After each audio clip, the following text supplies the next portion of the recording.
We're not going to put my beginning slides in the wrong spot. We're not going to go through and reread that today, but starting at the very beginning, an excellent wife who can find. As men, this ought to be one of the bases that we look at as far as who we choose for our partner.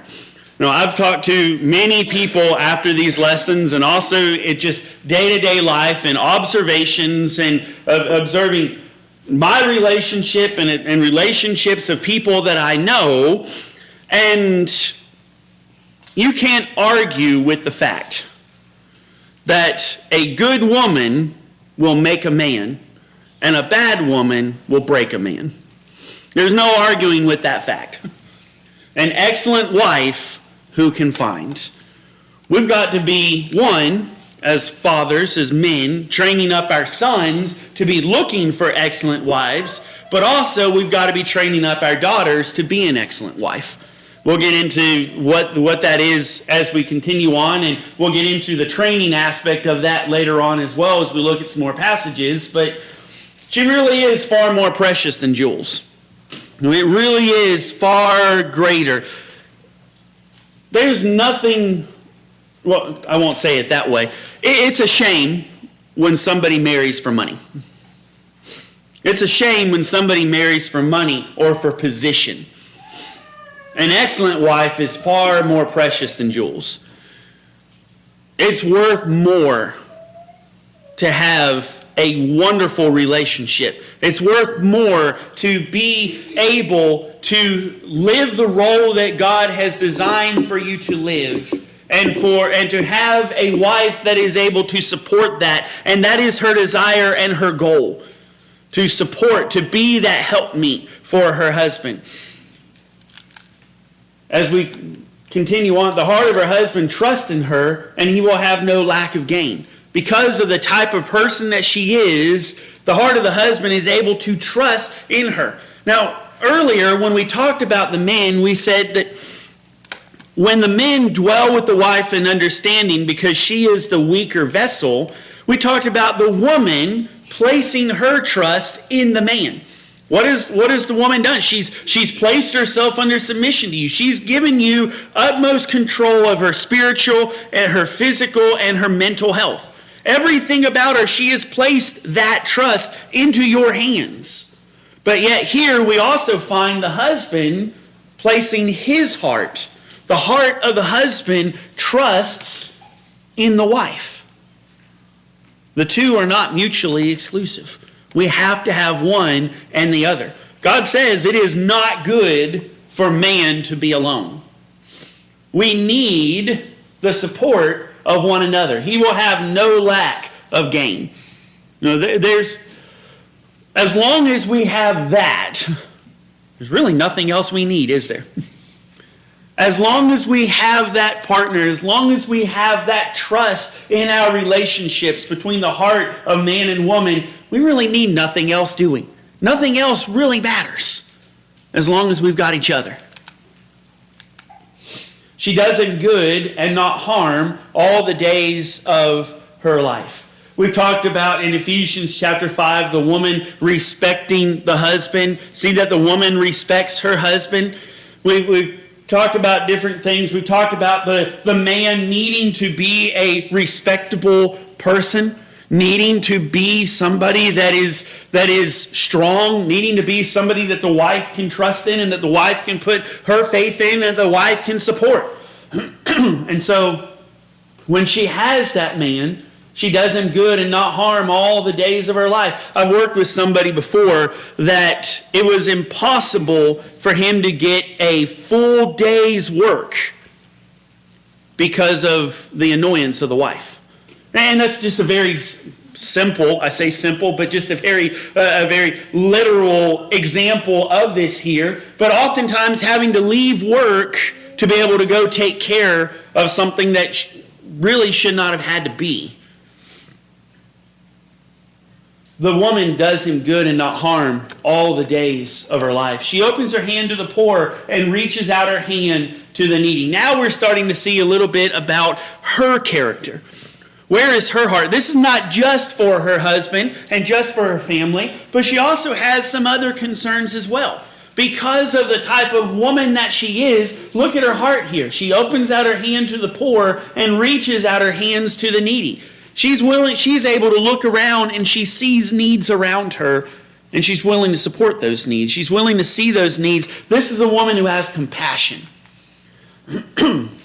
She's also a woman who's been prepared.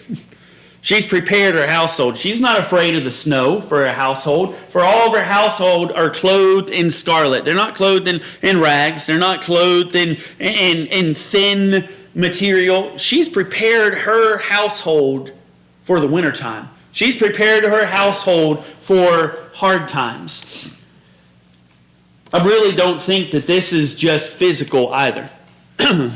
That when we think about hard times and we think about cold times and the snow and how sometimes in the winter, and it's the scientific fact, in the wintertime depression levels are higher, right?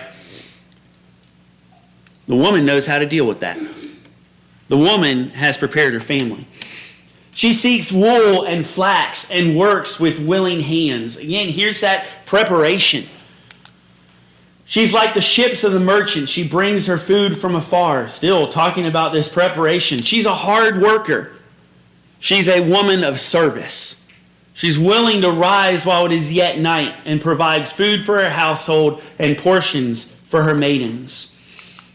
She considers a field and buys it. With the fruit of her hands, she plants a vineyard. So she's a wise woman as well. She is shrewd with her money and business dealings. She considers this field, she buys it, she knows what's going to be worth it, but it's not just a business transaction. This here is, she's planting a vineyard. One, for their own wine. Two, for the vineyard, the wine. That's maybe some medicinal purposes as well. But maybe there's some monetary stuff in this as well. Remember we talked about last week that it is okay for the woman to work as long as we're taking care of the family. She's considered this field and buys it, and with the fruit of her hand she plants a vineyard. There's going to be some monetary gain off of this as well. She dresses herself with strength and makes her arms strong. She's not a weak person. We talked about the men needing to be men. We're not shrinking violets or wilting lilies, I think is what the quote that we had up there said. Where we're not, when we're sick, we're not acting like we're dying. We're strong. We work. We provide for our families. We sacrifice. We suck it up and we move on. We do what we've got to do, right? Well, the women aren't supposed to be weak women either. We don't need women like the Victorian era women. We don't need weak constitutions. Women need to be strong as well. And she dresses herself with strength and she makes her arms strong. This is physically and mentally speaking. Figuratively, at the beginning, she dresses herself with strength. She's of strong character. And then makes her arms strong. She's strong enough to do what she needs to do. She perceives that her merchandise is profitable. I see this in two different ways. One, remember we talked about that vineyard and that there's some monetary gain on there. Her wine, her grapes. We'll see in a minute that she's a weaver. She spins, so she's able to sell. She's able to provide those things. But it's not the only merchandise she has, is it? The service that she provides for her family, the care that she provides for her family, the trustworthiness that she has for her husband is profitable. That's what is important. That's what's necessary for her family. And it's enough. It's good enough.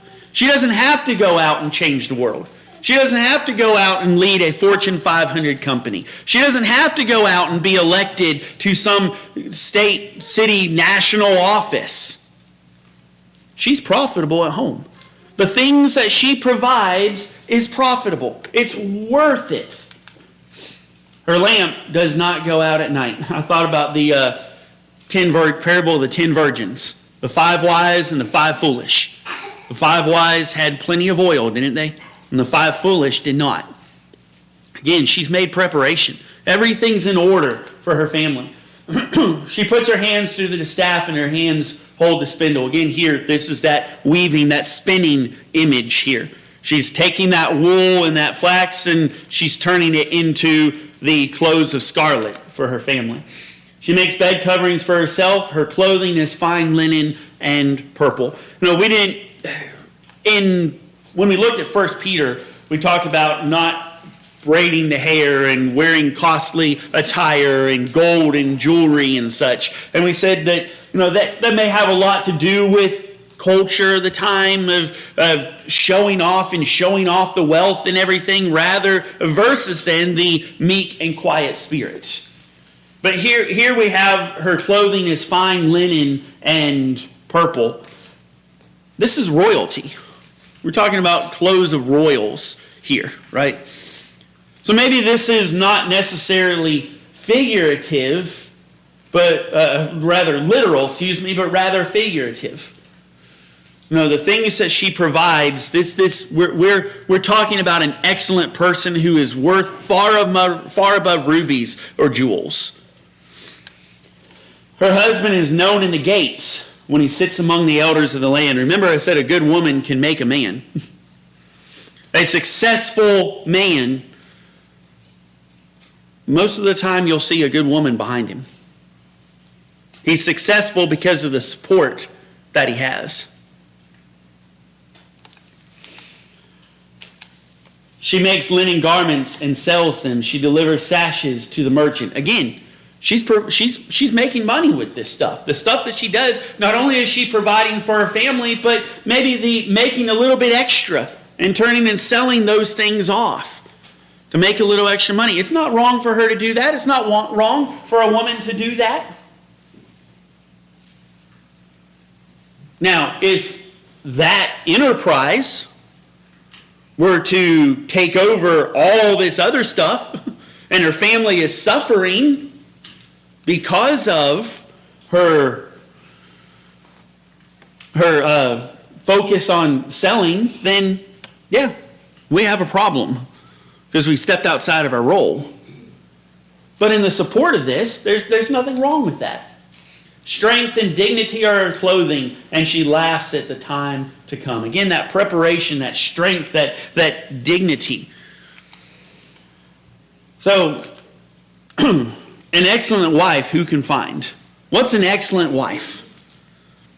This is a pretty good start, isn't it? This right here is kind of really the basis of what a biblical woman is.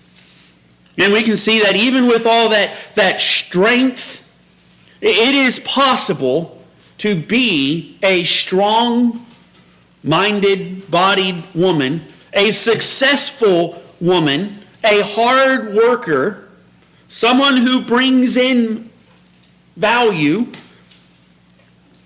and still be submissive and at home. It's possible to have everything the world claims for women, but have it in far greater bounds at home. Let's continue on with some of our passages here. We've got 1 Peter chapter 3, 1 through 6. Likewise, wives, be subject to your own husbands, so that even if some do not obey the word, they may be won without a word by the conduct of their wives, when they see your respectful and pure conduct. Do not let your adorning be external, the braiding of hair and putting on of gold and jewelry or the clothing you wear, but let your adorning be the hidden person of the heart, with the imperishable beauty of a gentle and quiet spirit, which in God's sight is very precious. For this is how the holy women who hoped in God used to adorn themselves, by submitting to their own husbands, as Sarah obeyed Abraham, calling him Lord. And you are her children, if you do good and do not fear anything that is frightening. So, breaking this down again, back to this idea of submission. We just saw a very, very successful, very valuable woman. But even in that, her place is subject to her husband. She is the homemaker. She is the helpmeet. She's the helper suitable. And so she is to be subject to her husband. So that even if some do not obey the word, they may be won without a word by the conduct of their wives when they see your respectful and pure conduct. Just because somebody else isn't doing right doesn't mean that we can do wrong. And in this situation here as well, just because some may not have a believing husband doesn't mean that the wife cannot fulfill her duty. The wife must still fulfill her duty as a godly woman, as a wife, to the husband that she has entered into that covenant with, whether he is a Christian or not, even whether he is respectable or not. The wife must still fulfill her role in that relationship. Now that's hard to say, knowing some situations. That's hard to say, knowing statistics. That's hard to say as a first responder, seeing a lot of unfortunate things that happen in the home. But I can tell you, as a first responder, and seeing some of those situations, and in the middle of it, seeing this golden light, seeing this pure woman, it's amazing that even in bad situations, she's still being what she's supposed to be. So even in bad situations, the woman can still do right. The woman can still be what God wants her to be. And what a wonderful thing it is when, because of her example, the man is able to turn around. The man is able to be won just by the conduct of their wives when they see your respectful and pure conduct. Do not let your adorning be external, the braiding of hair, the putting on of gold jewelry, or the clothing you wear, but let your adorning be the hidden person of the heart with the imperishable beauty of a gentle and quiet spirit, which in God's sight is very precious. Remember, towards the beginning of this study, in talking about modesty, I made the statement that modesty doesn't have anything to do with clothing. Modesty is not clothing. You can be fully covered, yet still completely immodest. You can be completely modest in your clothing and still be an immodest person. Modesty has absolutely nothing to do with the external apparel that we have on the body. Modesty has everything to do with the type of person that we are. For the man and for the woman, modesty has everything to do with the type of person that we are. If the heart is right and the spirit is right, all the other things will fall into place. The clothing will fall into place. The words will fall into place. The actions will fall into place. The roles will fall into place when the heart is right. Let your adorning be the hidden person of the heart with the imperishable beauty of a gentle and quiet spirit, which in God's sight is very precious. You can see it, can't you? You can see when a woman is a modest woman. You know when a woman is the type of woman that she ought to be, just by looking at how she carries herself, and how she speaks, and how she acts. Yes, even by looking at the clothing, because, why? Because her heart's in the right place.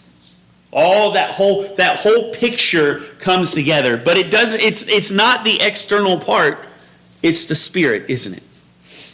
For this is how a holy woman who hoped in God used to adorn themselves. Notice that. Who hoped in God. If our hope is in God, as a woman, if your hope is in God, all those other things fall into place. You're looking at your attitudes. You're looking at your words. You're looking at your wardrobe. You're looking at your activities, at your role,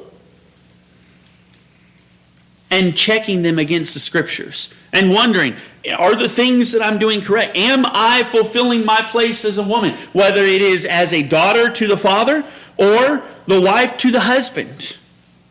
Am I filling that role correctly? My clothing, is it correct? Is it revealing? Is it short? Is it high? We could go to 1 Corinthians chapter 11. Is my hair telling as a godly woman? Is my image projecting biblical femininity or feminism? All these things, we're looking at that. Why? Because of the heart. When we hope in God. And all this is by submitting to their own husbands, as Sarah obeyed Abraham, calling him Lord. Now, I'm not saying that our wives have to call us Master or Lord. That's not what I'm saying. But Sarah recognized Abraham as Lord. It was a respectful title. Maybe that's, I've put down the Victorian woman a little bit earlier, but maybe we need to bring that forward in how wives used to refer to their husbands as Mr. Brown in conversation with others, referring to them as with a respectful title. Husbands, we need to be referring to our wives respectfully as well, but we talked about that with the men. We're on the women here. So wives need to be respectful of the position with their husbands. You are in submission to your husband. It must be a respectful relationship. You are her children if you do good and do not fear anything that is frightening. Now, I'm still a little unsure about that last part. Do not fear anything that is frightening. And the best that I could come up with is going back to that Proverbs chapter 31 woman. She laughs at the times to come. She does not fear the snow, for her family is clothed in scarlet. She laughs at the time to come because she has prepared. Also, in this here, I also see a lot of trust too. As I've said throughout this lesson with men and with women here, the woman has placed herself in submission to the husband and given over complete control of her life to the husband. Her physical, her mental, her spiritual health, but also security, right? So men, are our wives frightened of anything?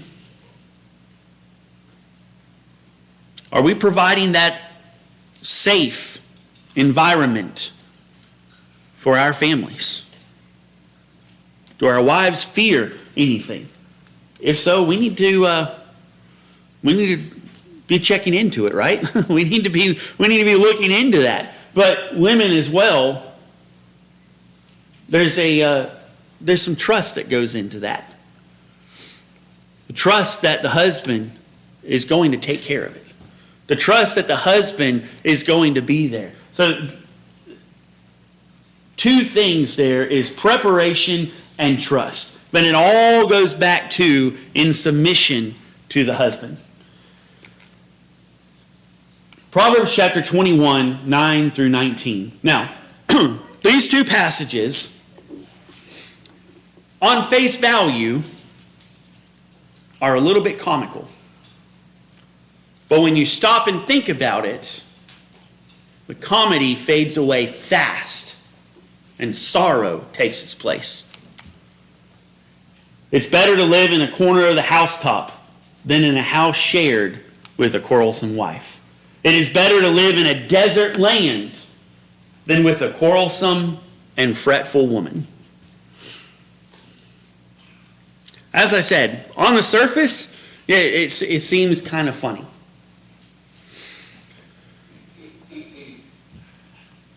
Saw a video not too long ago, and a woman reading this verse, and then act like she's dialing a phone number, and hello, God, yes, yeah, I was just reading what you said in Proverbs 21, and I was just kind of wondering, what desert would you like him dropped off in?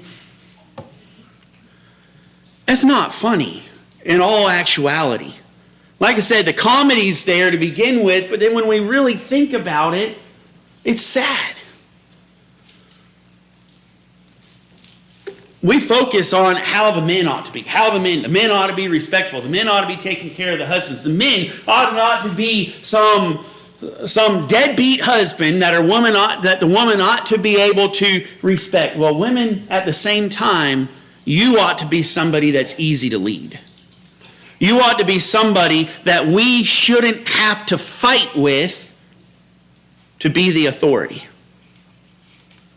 You ought to be somebody that we shouldn't have to worry about and be cautious about every single step we take, that it's going to become an argument and a quarrel over and over and over again. Just as we need to shape up and we need to be somebody that's respectable and somebody that's trustworthy, the women do not need to be fighting their husband each and every step and be nagging and quarrelsome and fretful. When we come home from work after working all day to provide for you and the family, as is our role, we need to come home into a loving household. We need to want to come home. We need to want to be there. Not want to be on the corner of the house, on the roof, or to live out in a desert land rather than to share the home with a nagging and disrespectful woman. Now, as we said with the woman, the husband is not doing what he should be doing. You've got to be doing what you're supposed to be doing. Well, if this is the woman we're married to, then we've got to do what we've got to do, right? We've got to be who we've got to be. And perhaps by our conduct, this could change. But as the men should be trustworthy, respectable, hardworking, strong, everything they should be, this should not be the woman that we're married to either. And we need to warn our sons. Strictly warn our sons and their daughters about this. This type of behavior doesn't start at I do. This type of behavior starts in the home. This type of behavior for a woman starts by seeing the example of her mother. And sons, it's a well-known fact that if we want to see what our wife is going to be like, look at her mother. If we want to see who she's going to be as a wife, look at the example she has and that she's been raised up in. Now that's generalizing it, of course, but these signs this doesn't just happen at I do. So we need to be raising our daughters to not be this way. We need to be raising up our sons to see these red flags before getting into such a covenant.